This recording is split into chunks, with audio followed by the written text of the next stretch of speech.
Boa noite a todos, eu sou Andreia Queiroz, psicóloga clínica e na área do desporto. Trabalho com a equipa de futebol feminino no nosso clube e este é o programa Mind Games.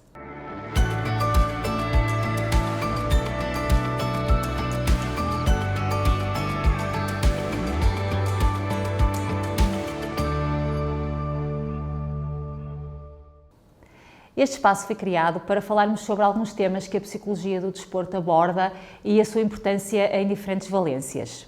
Hoje, como é o primeiro programa, iremos falar um pouco da história e evolução da psicologia do desporto, bem como o papel do psicólogo numa equipa. Assim, temos como convidado o Dr. Jorge Silvério, psicólogo com uma vasta experiência nesta área. Antes de mais, muito obrigada por ter tão gentilmente aceito o nosso convite. Gostava que me falasse um bocadinho sobre o seu percurso e também aquilo que está a fazer neste momento, Dr. Jorge. Muito obrigado. O prazer é meu em estar aqui hoje.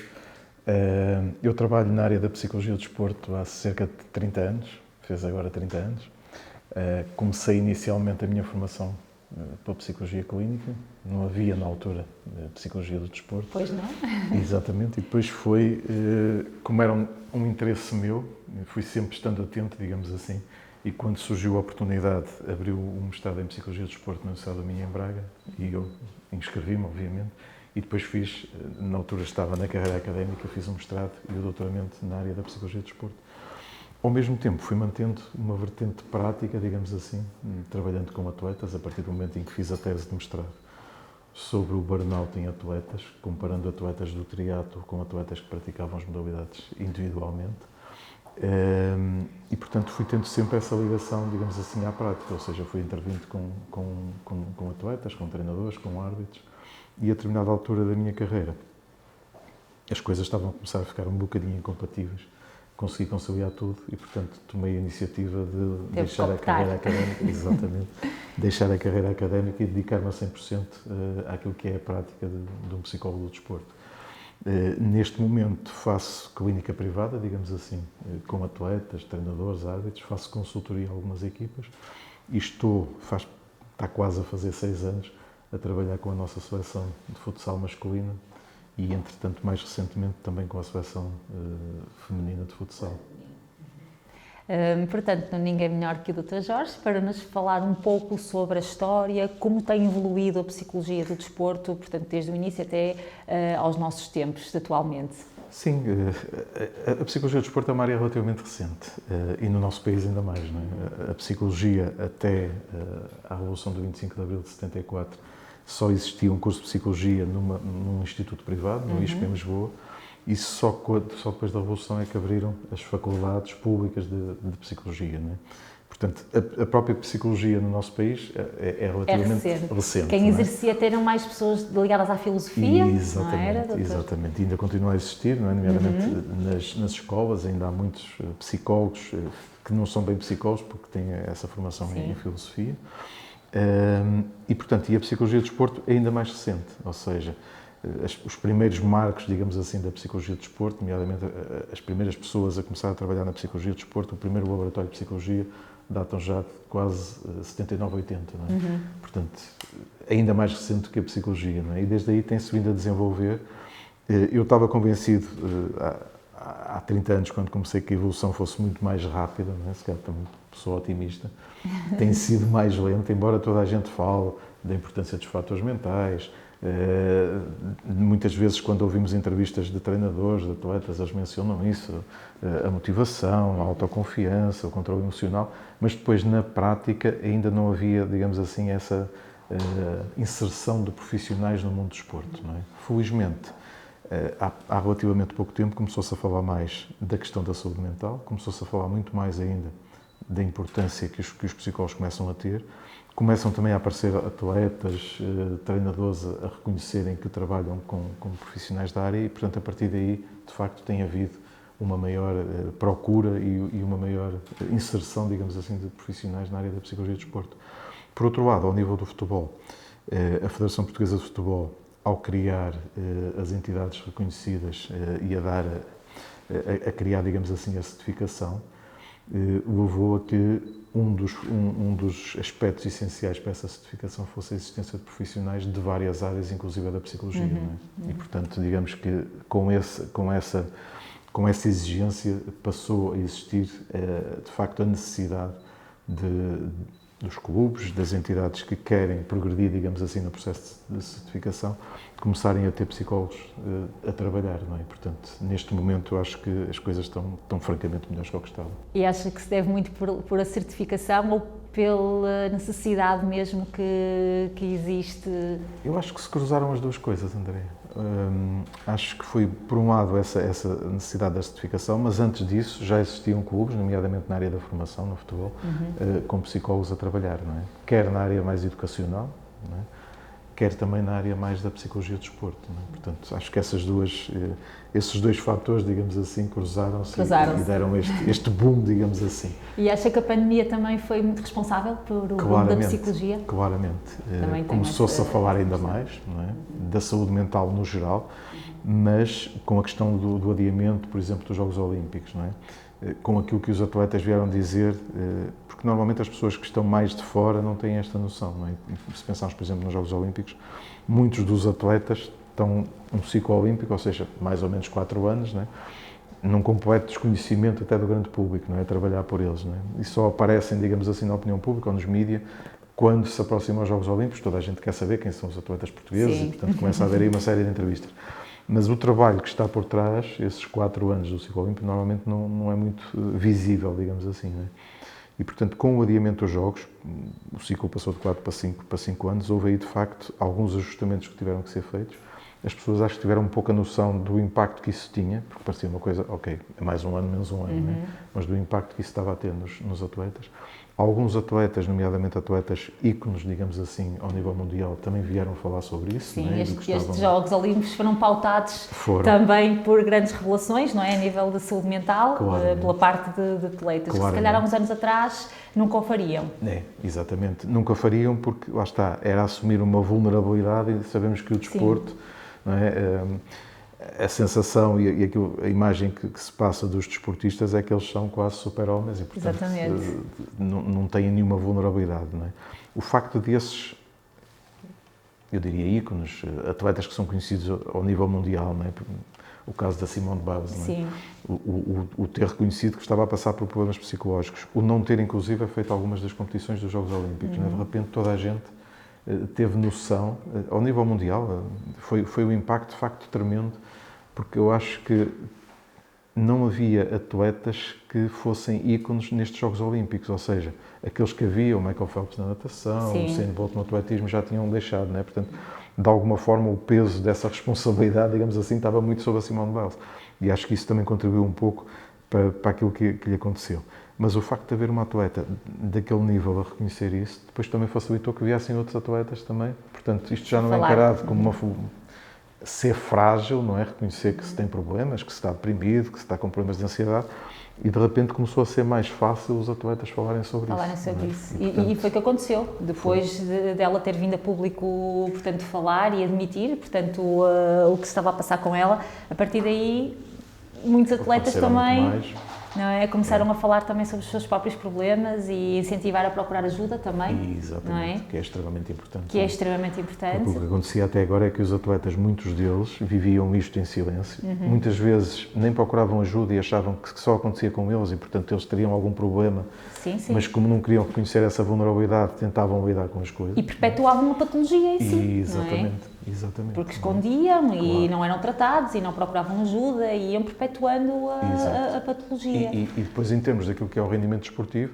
não atingiam o rendimento desportivo que poderiam atingir, porque estavam limitados, não é? Ou seja, havia ali uma área que não estava a ser trabalhada e que era extremamente importante. Não é? E que é a mente, não é? Que é o que nos controla. Exatamente. Dr. Jorge, fale-nos também um pouco sobre o seu papel enquanto psicólogo numa equipa. Como é que é o seu dia-a-dia? O que é que faz com os atletas, com o treinador? É um modelo muito interessante. Eu diria que é um modelo... Eu gosto muito de trabalhar numa equipa, fazendo parte da equipa técnica. Já tive a oportunidade com vários treinadores, em várias modalidades, de trabalhar assim. Ou seja, tenho intervenção junto dos atletas, mas também junto à equipa técnica. Ou seja, junto dos atletas, aquilo que faço é, basicamente, inicialmente, uma avaliação dos fatores mentais e ver se há ali alguma área que eu os possa ajudar. Seja no controle emocional, seja na confiança, seja na maneira como encaram muitas vezes as competições, seja, por exemplo, nós agora no Campeonato do Mundo tivemos um estágio de cerca de 2 meses, não é? Portanto, pessoas que não estão habituadas a estar juntas 24 horas por dia, de repente tivemos que estar os 16 atletas mais os 16 membros do staff juntos durante 2 meses, não é? Portanto, como é que se lida com isto? É um bocadinho fazer um papel de mediador também. Às vezes também. Não é? Às vezes também. Entre equipa técnica, não é? Fazer um bocadinho esse papel. Aliás, acho que quase todos os dias fazem um pouco esse papel. Sim, com muito cuidado para não quebrar a confidencialidade, sim, mas claro, felizmente eu trabalho tenho tido essa sorte de trabalhar com treinadores e com equipas técnicas que percebem exatamente qual é o papel do psicólogo e, portanto, não interferem, digamos assim, naquilo que é o trabalho. Aliás, eu acho que um dos grandes segredos das organizações é precisamente cada um saber o papel que desempenha. Por isso é muito importante fazer o organigrama logo inicialmente. Estar bem definido. Estar bem definido o papel de cada um. Certíssimo. E depois, a segunda parte, digamos assim, da minha intervenção tem também a ver com uma espécie de consultoria à equipa técnica, nomeadamente nas questões da comunicação, da liderança, não é? E, portanto, o meu papel numa equipa é muito esse. Estar presente, nós na seleção este ano temos uma época muito preenchida, porque tivemos o Mundial que era para ter sido ano passado, mas por causa da pandemia foi adiado. Vamos ter agora, em janeiro, o Europeu, esse está na data certa, ou seja, nós fomos campeões europeus há 4 anos, portanto agora vamos tentar revalidar o título. E depois ainda temos também no feminino, tivemos já a fase de qualificação para o Europeu, felizmente conseguimos qualificar-nos, e agora vamos ter também em março a fase final do Europeu. E portanto esta é uma época extremamente preenchida com estágios.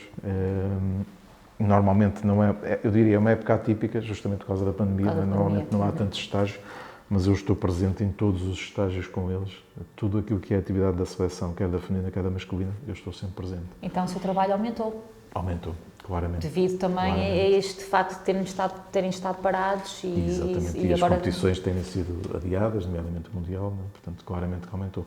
Não só desse ponto de vista, mas também ao nível daquilo que é a minha procura, ou a procura que as pessoas fazem enquanto psicólogo de desporto, também aumentou. Não é? A pandemia deixou aqui algumas marcas.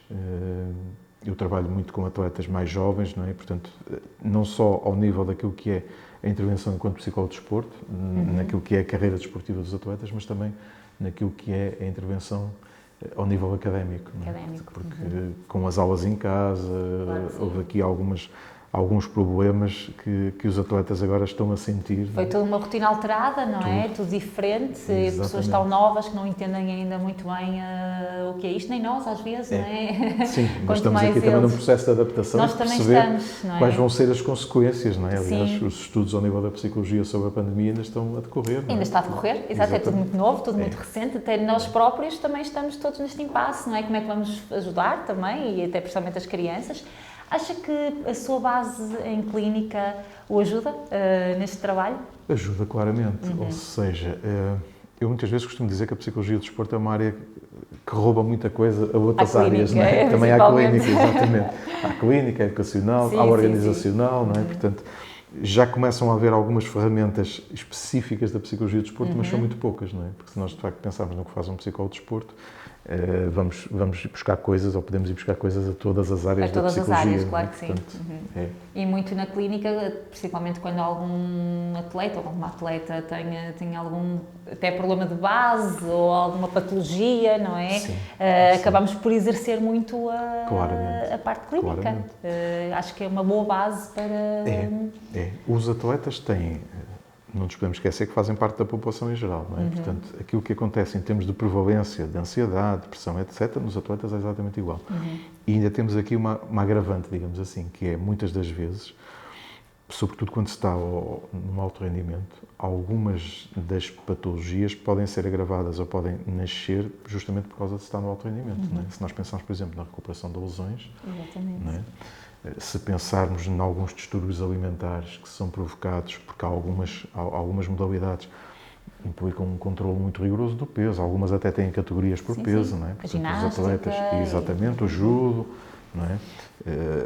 Eu trabalho com alguns atletas do judo, ainda há pouco tempo um atleta foi campeão nacional, mas ele teve que mudar de categoria justamente por causa da questão do peso, não é? Para não fazer o esforço que fazia, de repente perder 7, 8 quilos em 2, 3 semanas, o que também era prejudicial não só em termos da saúde mental, mas também em termos da saúde física. Claro. E, portanto, decidimos que ele subia de categoria para não ter que fazer este esforço e para não ter que se pôr ou colocar a saúde em risco, quer do ponto de vista físico, quer do ponto de vista mental, não é? E, portanto, agora já teve que fazer só uma dieta de 2, 3 quilos, o que é bem mais fácil de fazer, não é? Tendo em atenção aquilo que são até a própria constituição dele, não é? Mas isto para as pessoas perceberem que, de facto, muitas vezes o alto rendimento também pode trazer problemas ao nível psicológico, não é? Provocados precisamente pelo alto nível que e a pressão também que é exercida sobre eles, mas a pressão dos média também, não é? Especulação até também sobre a parte familiar e a parte social deles, também acaba cada vez mais, não é? Por causa das redes sociais. Exatamente. Não é? Acaba por até exacerbar alguma patologia que eles tenham, ou não é? Acaba por exacerbar e depois também ser necessário este apoio por parte do psicólogo. Claramente. Muitas das vezes, por exemplo, para lhe dar um exemplo, que isso é público, ele falou disso publicamente, o Fernando Pimenta, o nosso atleta da canoagem, não é? Bimedalhado em Jogos Olímpicos, uma das estratégias que nós combinámos foi precisamente ele desligar das redes sociais, inclusive mudar de número de telemóvel enquanto esteve nos Jogos, justamente para se defender, porque as pessoas não fazem por mal, não é? Mas mandar mensagens de incentivo, etc. Só que ele tem que estar concentrado na prova, não é no telemóvel. E, portanto, há aqui estratégias. Há treinadores, por exemplo, que nem sequer têm redes sociais justamente para se proteger desses comentários. Não é? Portanto, tanto positivos como negativos, porque acaba por criar pressão. Mesmo os positivos criam pressão, não é? E numa competição, o que nós menos queremos é pressão, tanto seja positiva como... E arranjar estratégias para conseguir lidar com ela. E uma delas pode ser precisamente, ok, se isto é uma coisa que me está a criar muita pressão e que eu não estou a conseguir lidar, então vou desligar isto, não é? Depois, quando acabar a competição, logo vejo se retomo as redes sociais, se não retomo, não é? Mas, de facto, são coisas que estão a acontecer no dia-a-dia, ou seja, nós vamos ter que nos adaptar, isto é tudo um mundo novo, nomeadamente a questão das redes sociais e do impacto que isto tem também no rendimento, não é?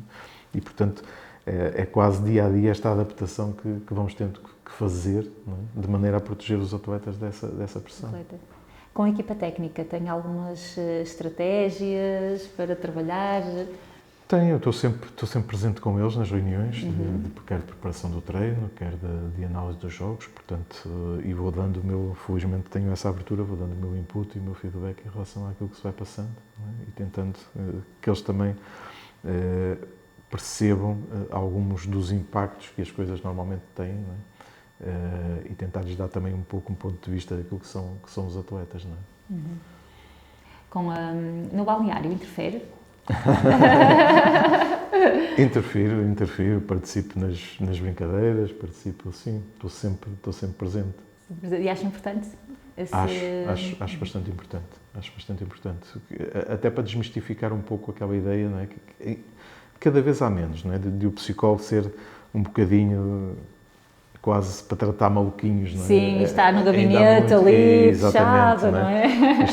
Exatamente, não é? Portanto, é um pouco desmistificar essa ideia, não é? Sim. Como já estou com eles há 6 anos, acho que essa ideia já está ultrapassada, mas, por exemplo, muitas vezes, quando aparece um atleta no gabinete pela primeira vez, sobretudo quando eles são mais jovens, 14, 15, 16 anos, muitas vezes ainda me dizem, eu nem sei o que é que estou aqui a fazer. Eu não tenho nenhum problema, não é? Foi por causa do meu pai, ou foi o treinador, ou foi a minha mãe que sugeriu, não é? E, portanto, aí é preciso explicar para que é que serve um psicólogo do desporto, não é? Qual é o papel de um psicólogo do desporto, de maneira a desmistificar um pouco essa ideia, que cada vez existe menos, mas que ainda existe, não é? E onde é que nota mais esse estigma? Mais nas camadas jovens ou nos séniores? Este estigma em relação ao psicólogo do desporto, isso que estava-me a dizer, porque eu não preciso, não sou maluquinho. Eu acho que, eu noto também que cada vez menos isso acontece. Exato. Mas ainda acontece, sim, não é, Dr. ainda Jorge? Acontece. E onde é que nota mais? Mas uma grande diferença em termos de nível etário, não me parece que seja por aí. Aliás, às vezes as pessoas até perguntam, quando se trabalha com atletas muito reconhecidos, atletas que já alcançaram basicamente tudo aquilo que é possível, não é? As pessoas têm sempre tendência a perguntar, mas como é que eles são receptivos à intervenção do psicólogo? Não são? E normalmente aquilo que eu costumo dizer é, quando eles percebem que podem ir buscar mais qualquer coisa que os pode tornar ainda melhores atletas, eles vão buscar. Não é? Aliás, eu costumo usar muitas vezes uma expressão que é do Ricardinho, que foi considerado várias vezes o melhor futsalista do mundo. Não é? Muito falado agora. Muito falado agora, exatamente. Foi campeão do mundo. E ele diz uma coisa, e já disse isto publicamente, portanto não estou aqui a quebrar nenhuma confidencialidade, que é, mesmo que seja uma migalha, se eu achar que aquilo pode ser importante para eu ser ainda melhor, eu vou buscar. Vou buscar. Não é? Pronto, e esta é a mentalidade muito dos atletas, sobretudo ao mais alto nível. Não é? Se perceberem que a psicologia lhes pode dar ferramentas que podem ser importantes para eles ainda serem melhores, claramente que aderem logo. Eu acho que isso também é o que diferencia muito um atleta de alto rendimento de um atleta, portanto, digamos, normal. É quando eles procuram tudo aquilo que os possa ajudar a serem excelentes. Não é, Dr. Jorge? O descanso, a alimentação, as ferramentas da área da psicologia, tudo isto é importante, porque quando estamos a falar de alto rendimento, 1 milésimo de segundo faz diferença. Faz diferença, não é? Claro, portanto, as diferenças são muito pequeninas, entre ganhar, ficar em segundo, ficar em terceiro, ficar em quarto, não é? E, portanto, tudo aquilo que for possível esses atletas irem buscar para serem melhores, eles claramente vão fazer isso, não é? E pegando naquilo que a Andrea estava a dizer, eu acho que o que diferencia claramente os atletas de alto rendimento, ou seja, aqueles que conseguem manter-se durante muitos anos a um nível muito elevado, dos outros que às vezes até chegam lá, mas depois desaparecem. Mas depois desaparecem, exatamente. É a questão da tenacidade, que é um conceito que eu tenho vindo a trabalhar, que no fundo é o conseguirmos, ou como é que nós lidamos com situações difíceis ou com adversidades, não é? Como é que nós reagimos a isso. Porque só quem é muito tenaz consegue, de facto, manter essa consistência ao mais alto nível. Não é? E estamos a falar de um Cristiano Ronaldo, estamos a falar de um Ricardinho, estamos a falar de um Fernando Pimenta, enfim, atletas que conseguem, de facto, durante muitos anos, serem consistentes em termos daquilo que é o rendimento esportivo. Acha que o autoconhecimento deles também é importante? Claramente, não é? Claramente. E difere em relação aos outros? O facto de eles se conhecerem bem, saberem o que é que podem ainda melhorar? São atletas que estão sempre muito atentos àquilo que se passa com eles e são muito, normalmente o nível de exigência de cada um deles é muito elevado em relação a eles próprios, não é? De autoexigência. E que procuram ajuda em várias valências também, com os melhores, não é? Exatamente, é isso mesmo. Não é? Procuram ajuda. Não têm problema nenhum em procurar essa ajuda. Não é? Se sentirem, ok, se eu for ali, vou buscar ali mais qualquer coisa que pode acrescentar ao meu rendimento. Não é? E isso faz toda a diferença depois no desempenho final desses atletas. Sem dúvida. Dr. Jorge, não sei se quer acrescentar mais alguma coisa aqui em relação ao seu papel na equipa.